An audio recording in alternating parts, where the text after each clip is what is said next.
길을 가다가 우연히 마주친 지인과 나눠보는 짧은 대화인데 또 틀린 줄도 모르고 막 사용했던 표현들을 많이 넣어봤으니까 아마 도움 많이 되실 거예요. 연필, 지우개, 그리고 색깔 펜들 준비되셨죠? 쓰면서 받아 적으시면서 또 같이 공부해 보도록 하겠습니다. 시작해 볼게요. 자, 우연히 마주쳤을 때 어디 가세요? 어디 가시는 거예요? 라는 질문할 수가 있겠죠. 이럴 때 한국식으로 그대로 Are you going somewhere? 이렇게 물어보시면 안 되는 거고, 어디 가는지가 궁금하면 거기에 맞는 의문사를 이용해서 쓰셔야 되겠죠. 그래서 where 이용하셔가지고 Where are you going? Where are you going? 이렇게 물어보셔야지. Are you going somewhere?는 완전 한국식이라는 거. 그래서 이렇게 쓰시면 되겠습니다. 그래서 안녕하세요. 그래서 hi 할 수도 있고요. 영어에서는 뭐 hi 대신에 how are you? 잘 지내시죠? 뭐 한국말로도 이렇게 하듯이 안부 물어보면서 인사하실 수 있겠어요? 자, 오늘 저녁에 파티가 있어서 마트에 갑니다. 이것도 아마 한국 사람이면 100% 틀릴 표현인데요. 자, 뭐가 틀렸는지 일단 한번 볼게요. 지금 가고 있는 중이니까 I'm going 하고 진행형을 이용해서 이렇게 썼고요.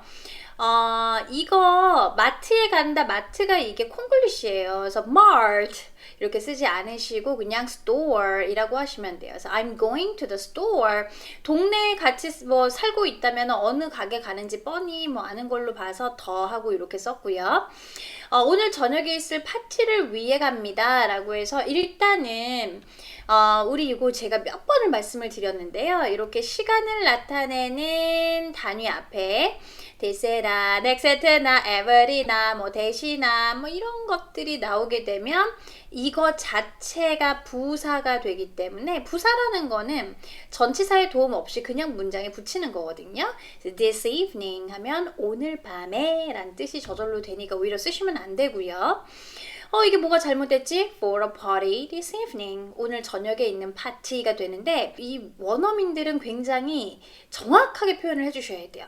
그냥 이렇게만 쓰시게 되면 뭐 파티 용품을 사러 가는 건지 파티에 쓸 뭐 사진을 찍으러 간다는 건지 되게 좀 모호하다고 보기 때문에 원어민이라면 목적을 좀 더 구체적으로 써주시는 게 좀 더 자연스러워요. 그래서 파티를 위해 좀 이것저것 사려고 가는 걸 거니까 I'm going to the store to buy things for a party. 이렇게 들어가는 게 훨씬 더 자연스럽다라는 거죠. 그래서 다시 한번 I'm going to the store to buy things for a party this evening. 하고 쓰시고요. 이렇게 한국말로는 이게 생각이 잘 안 나실 거예요. 그래서 이렇게 미국식 원어민들의 표현 자꾸 익히시는 거 잊지 마세요. 좀 더 친한 사이라면은 무슨 파티인데요? 뭐 이런 것도 물어볼 수가 있겠죠. 그래서 무슨 파티예요? 라고 해서 What is the party? 이렇게 쓰시게 되면 이게 무슨 뜻이 되는 거예요? 바본 거죠, 바보. 파티가 뭐예요? 이렇게 돼요. 아니, 파티가 뭔지도 모르냐? 이렇게 되니까 파티가 뭐예요? 하지 않으시고 뭐를 위한 파티인지 목적과 용도의 전치사 for가 들어가줘야 돼요. 그래서 what's the party for? What's the party for? 해야 for a birthday. for 하고 이제 목적을 얘기를 해주면 되는 거죠. 그래서 for까지 들어가야 맞는 거고요. 아니면은 뭐 어떤 종류의 파티인데요? 라고 해서 what kind of party is it? What kind of party is it? 이렇게까지 물어보는 것도 괜찮아요. What kind of party is it? What kind of party is it? 지금 이것까지 설명을 드릴까 말까 지금 잠시 고민하다가 덧붙이는데 이렇게 쓰신 분들도 있을 거예요. What party is it? What party is it? 무슨 파티예요? 이거는 안 되나 하실 수가 있을 텐데 이 what이라는 이 의문사는요. 이렇게 형용사로 뒤에 명사랑 같이 쓸 때 이 명사의 특징이 하나의 카테고리로 딱 정해져 있어야 돼요. 그게 무슨 말이냐면 그냥 뭐 칼라면 칼라, 노란색인지 아니면은 어떤 모양인지 뭐 이런 식으로 하나의 종류로 정해져 있어야지 이렇게 이 모든 종류 카테고리를 가지고 담고 있는 명사에는 쓰지를 않아요. 즉 What movie do you like? 이라는 건 영어에 없어요. movie는 romantic movie, action movie 여러 가지 종류를 담고 있기 때문에 what movie라고 하지 않고 what kind of movie do you like? 이렇게 쓰거든요.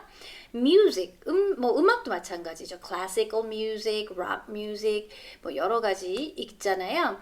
마찬가지로 얘도 what kind of music do you like? 이라고 하지 이거를 What music 이렇게 얘기하지 않아요. 그래서 party도 여러 종류를 담고 있는 캐테고리의 단어이기 때문에 what party 이렇게는 쓰지를 않고요. 어떻게 하신다고요? What kind of party is it? 이렇게 쓰셔야 맞는 표현이 된다라는 거죠. 친한 친구가 다음 주에 결혼을 해요 라고 해서 요 친한 가까운이란 형용사는요 발음을 close라고 하시면 안 되고 close라고 발음을 하셔야 되고요. 아니면은 뭐 여러 친한 친구 중 하나가 라고도 한국말로 표현할 수 있죠. 그래서 영어에서도 one of my close friends 이렇게 쓰셔도 돼요. one of my close friends 아니면 그냥 my close friend 이렇게 쓰시면 되고요. 결혼을 지금 할 거는 이미 다 예정이 되어 있고 날짜가 다 잡혀 있는 거잖아요. 그래서 단순히 will 이라고 쓰시지 않고 is going to를 이용해서 쓰셔야 맞는 표현인데 이게 틀렸어요. 여러분 이 marry라는 동사는요. 대표적인 타동사. 이게 뭐냐면 목적어에 의타를 해야만 문장을 끝낼 수가 있기 때문에 이런 식으로 목적어가 없이 marry 쓰실 수가 없어요. 그래서 그냥 marry next week 하실 수가 없고요.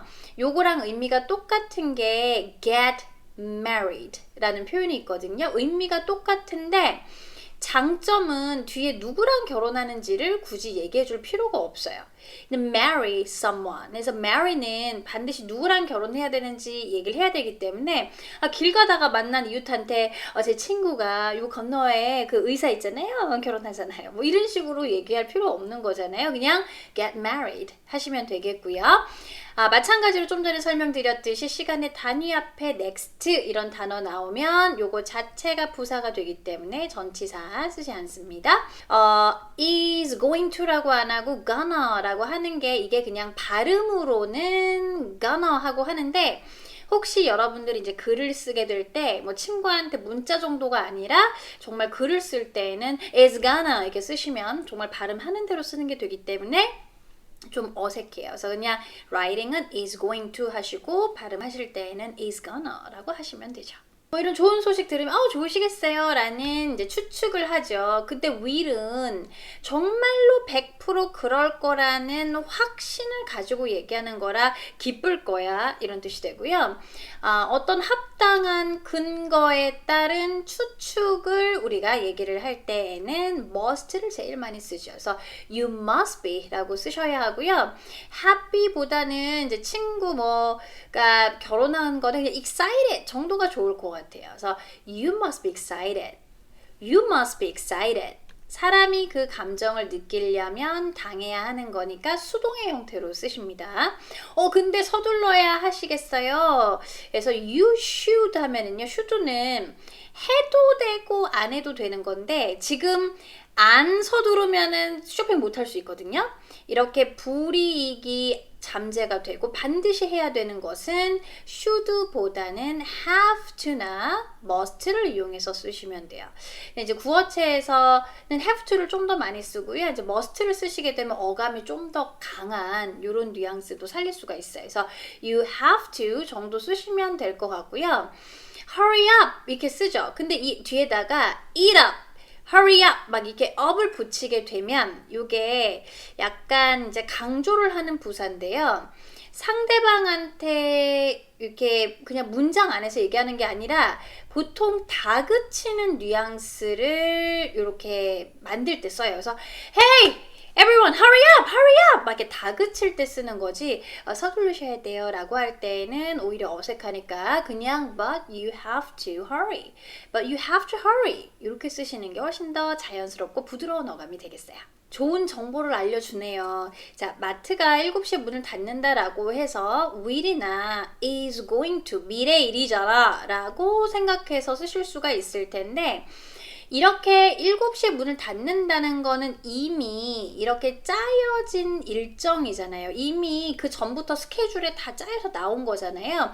이런 거는 그냥 하나의 현재 사실로 보는 게 더 자연스러워요. 그래서 그냥 이렇게 조동사 쓰지 마시고 the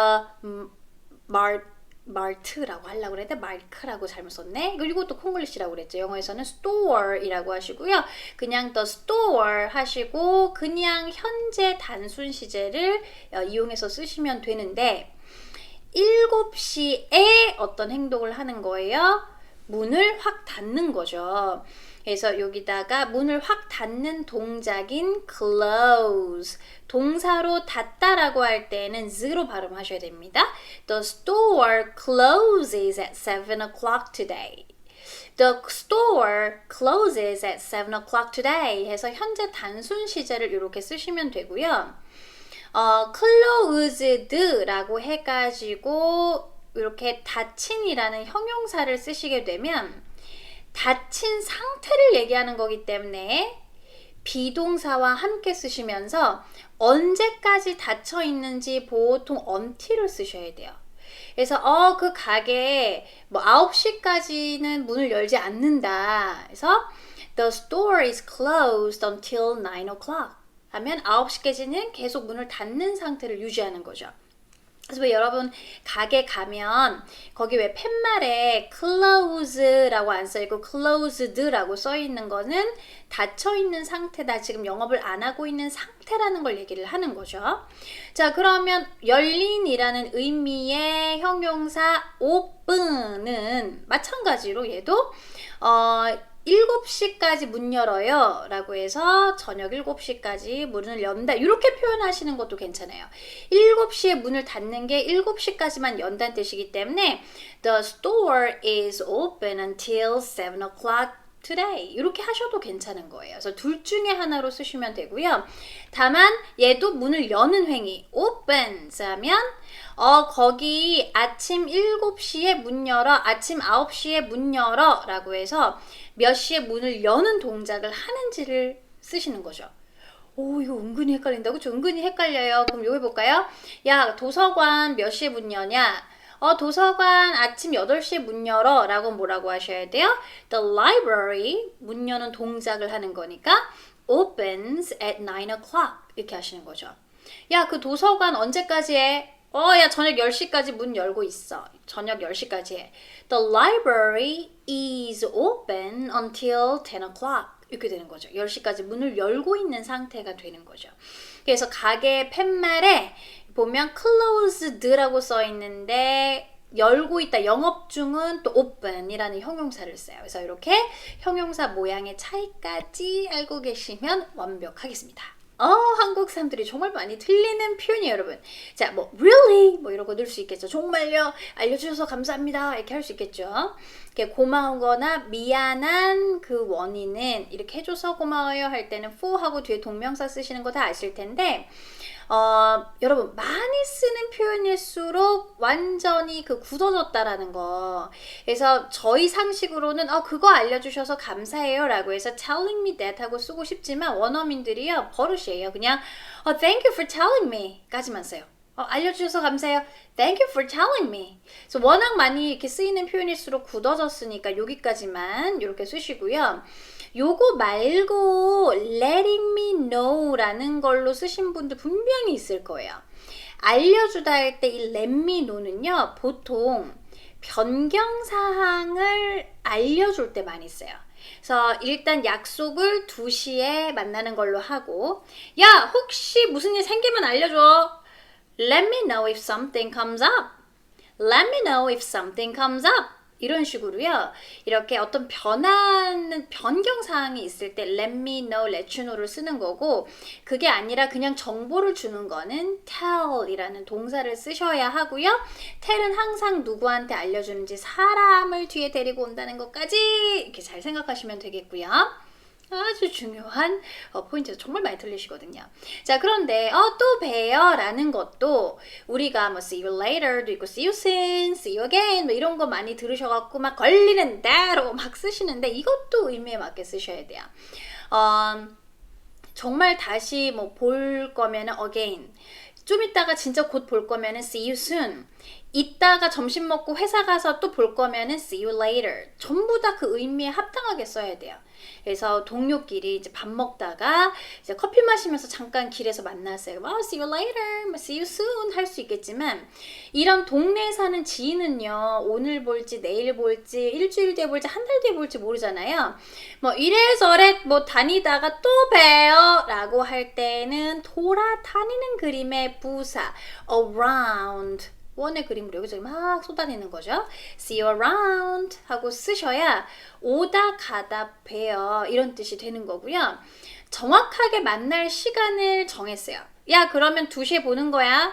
야 그럼 2시에 보자. 그때 보자 라고 시간을 정확하게 잡았을 때는 see you then 이렇게 then을 이용해서 쓰시는 것까지 알아두시면 좋을 것 같아요. 그래서 뭐 또 봬요, 이따 봬요 라는 것도 그냥 닥치는 대로 쓰는 게 아니라 문맥에 맞게 의미에 맞게 합당한 거를 골라 쓰셔야 한다라는 것까지 생각을 하셔야 되는 거죠. 어때요 여러분? 정말 많이 쓰이는 표현인데 정말 틀린지도 모르고 썼던 것들 굉장히 많으시죠? 제가 이렇게 머리도 막 엉망이고 막 진짜 이러면서 강의를 하고 있는데 정말 바쁘지만 나름대로 이렇게 만들어서 지금 하고 있는 거거든요 여러분. 꼭 여러분들한테 도움이 되셨으면 좋겠다라는 저의 마음이 전해졌으면 좋겠습니다. 오늘도 수고하셨고요. 저는 다음 강의에 뵙겠습니다. 바이.